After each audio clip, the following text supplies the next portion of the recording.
So, bulaga, akala nyo wala tayong video ngayon, pero kayo ay nagkakamali. Pinaasa ko lang kayo na wala, pero meron.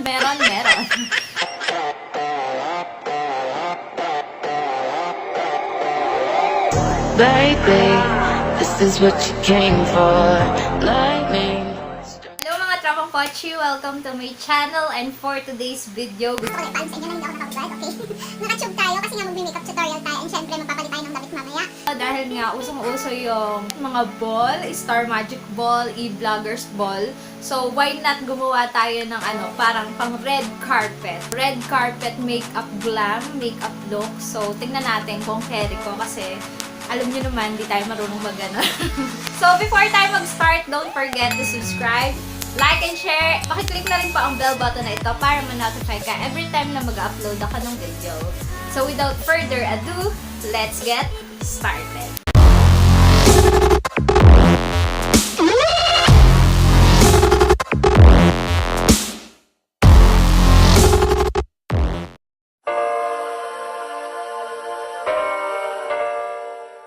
First natin na gagawin, magkikilay tayo.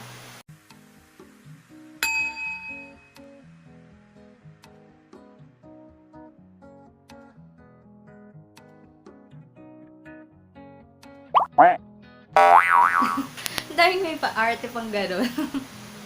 Dininisin natin ang ating kilay. Isasabay na rin natin ang paglalagay ng concealer sa taas ng mata dahil tayo nga ay mag-eyeshadow.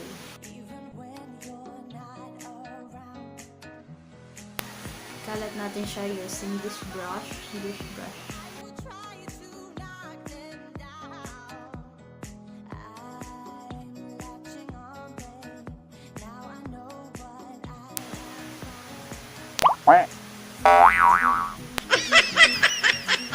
Next is set natin siya ng powder. Gamit ko tong Fit Me.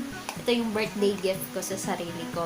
Bumila ako sa Shopee ng set ng Fit Me. So, bundle na siya. May kasama siyang liquid foundation. So, yun lang. Naikwento ko lang na meron ako nito. Finally! Set lang natin siya ng powder para mabilis ma-blend yung mga eyeshadow. Ang gusto ko lang.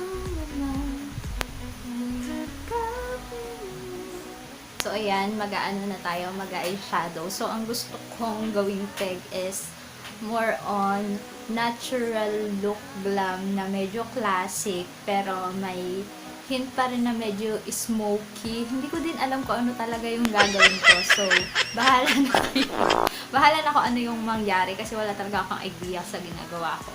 Gagamit lang tayo ng transition shade.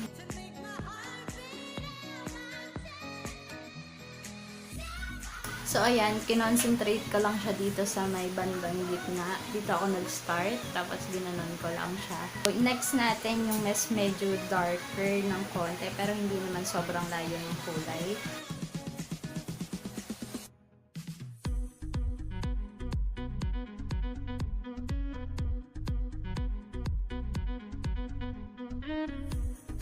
So, ang gagawin ko naman ay magko-concentrate ako dito ng black.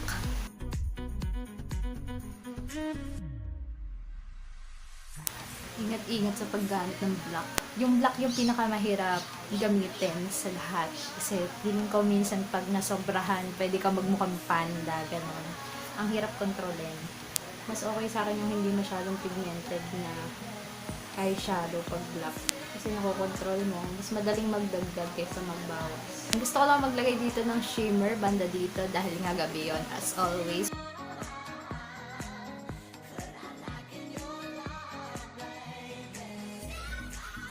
So, ang gagawin ko lang ay magko-concentrate pa ako ng black dito para hindi naman masyadong sharp yung mga edges. So para mag-blend siya. Alam niyo yun, mag-blend siya.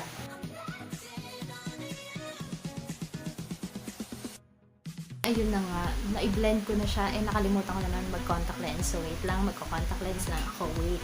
So, ayan, nakapaglagay na akong contact lens. Ewan ko, parang mas nagagandahan ako sa makeup look pag meron din contact lens. Maglalagay na tayo ng liquid eyeliner sa taas ng ating mata.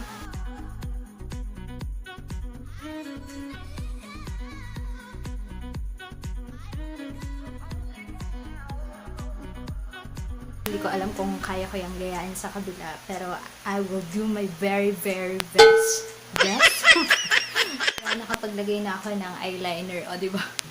Improving! Hindi ko naman nalalagyan yung ating lower lash line, and mamaya na rin tayong maglagay ng false eyelashes. And magpa-foundation na tayo using the Fit Me Liquid Foundation. Ang shade ko dito is 220, and pak na pak, swak na swak sa aking mukha ang kanyang basta sa aking skin tone. Swak na swak siya. Medyo messy lang talaga. Iyan. Punasan natin siya. Tapos hayaan natin ilagay siya. Diyan. O, diba? May natutunan na naman kayo. Charot. Ang ginagawa ko na nga ngayon ay maglalagay muna tayo sa ating face ng foundation.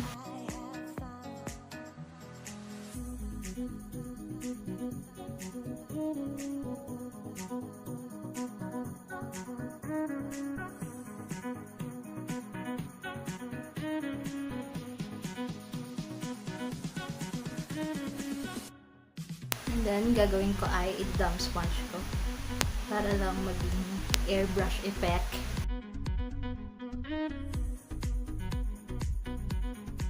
So, next natin magko-concealer na tayo sa under eye. Sa mga, basta mag-i-highlight na natin siya ng bonggang-bongga.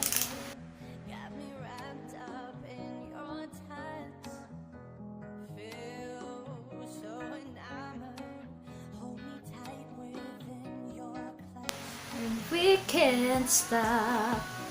And then, let's blend it.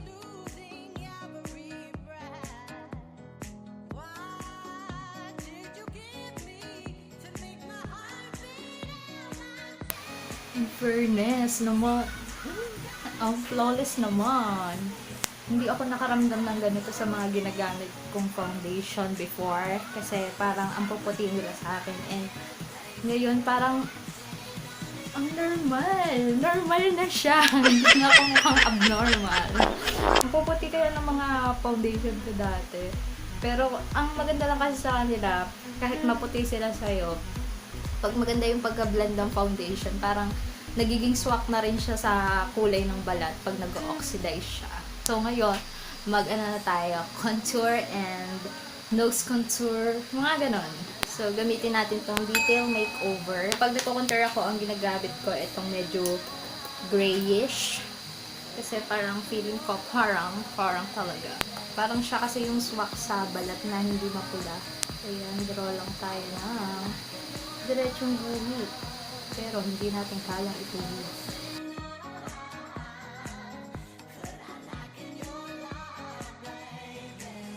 Dito na natin. Maglagay din tayo dito. Wala lang, parang nakakatamo siya. Saka para hindi weird masyado yung itsura ng ating ilong. Maglagay din tayo dito para lumiit ang ating mga butas ng ilong. Nakakaliit kasi yon. Galing. Kumusta ka na? Hindi ba? Gagawin naman natin, i-blend natin siya using this slant brush. Kasi pa-slant siya. So, parang swak siya dito. Blending is the key pag nag-nose line. Kasi ayaw mo naman na halatang-halatang naka-nose line ka. So, make sure hindi mahahalata ang mga aso. Hindi mahahalata ang pagkaguhit. Mga harsh edges na tinatawag. Gara ba nila? I-blend mo lang siya, circular motion, pero mostly parang pababa.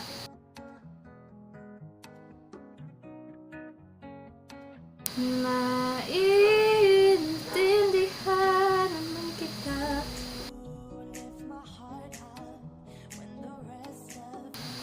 Yan, pag feeling mo perfect na siya, mag-contour na tayo. Doon lang tayo maglagay ng contour. Kasi pangit pala pag nilalagay na gano'n. Hindi ko alam. Hindi ko talaga alam, guys.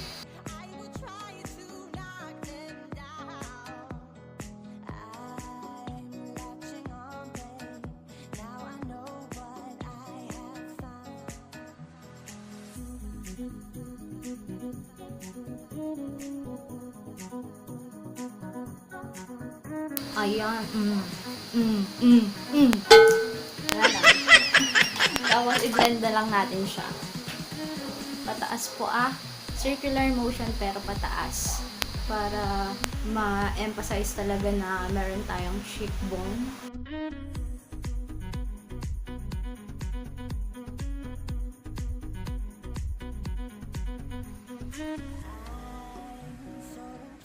Ang ingay ng aso, nakakaloka.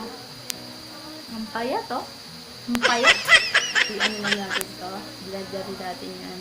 Para magkaroon ng warmth ang ating mukha.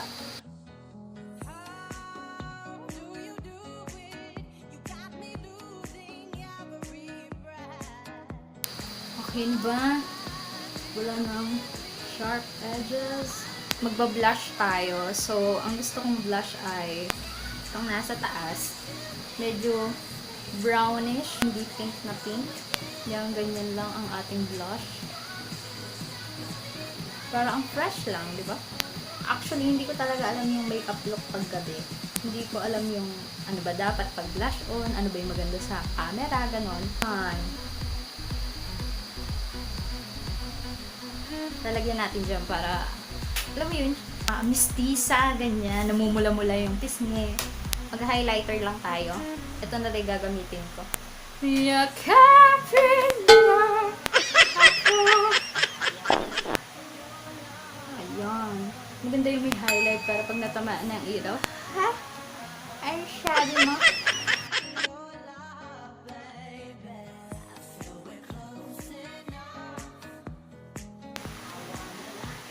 Napakapal. Napakapal yung highlight natin ng best. Maglagay dito. Diyan, sa ibabaw na yan. And then, dito. Yan, maglagay din tayo dyan. Dito. Yan, yung mga highest point of view. May highest point kasi puro flat to eh. Ayun, na-curl ko na nga ang aking eyelashes. So, gagamit tayo ng mascara from Maybelline. Maglalagay na ako ng false eyelashes. So, wait lang. Hindi ko na kayang ipakita sa inyo yun, guys. Okay, tapos na ako mag-false eyelashes. So, ang gagawin ko naman ay lalagyan ko na yung aking, hindi ko alam yung tawag dito. Hindi ko alam. Bahala na siya sa buhay niya. So, kung ano yung ginamit ko dito sa taas, yun lang din gagamitin ko dito sa baba. Okay?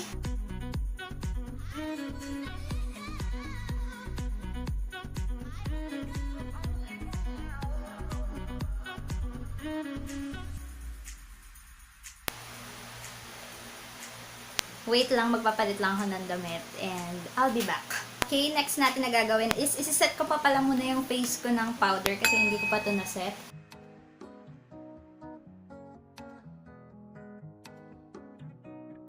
So, next natin na gagawin is magli-lipstick lang tayo. So, paghahalo-haluin ko lang yung mga lipstick na meron ako.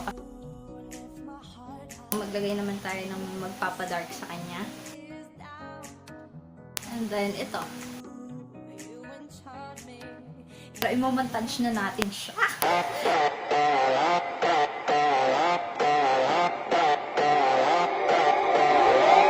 Baby, this is what you came for. Lightning strikes every time you move. Baby, I feel crazy. Jump in the Cadillac, girl, it's just if you know what you came for, this is what you came for. Tell me what you came for. Everybody what you had. This is what you came for. Shake it, break it, make it feel.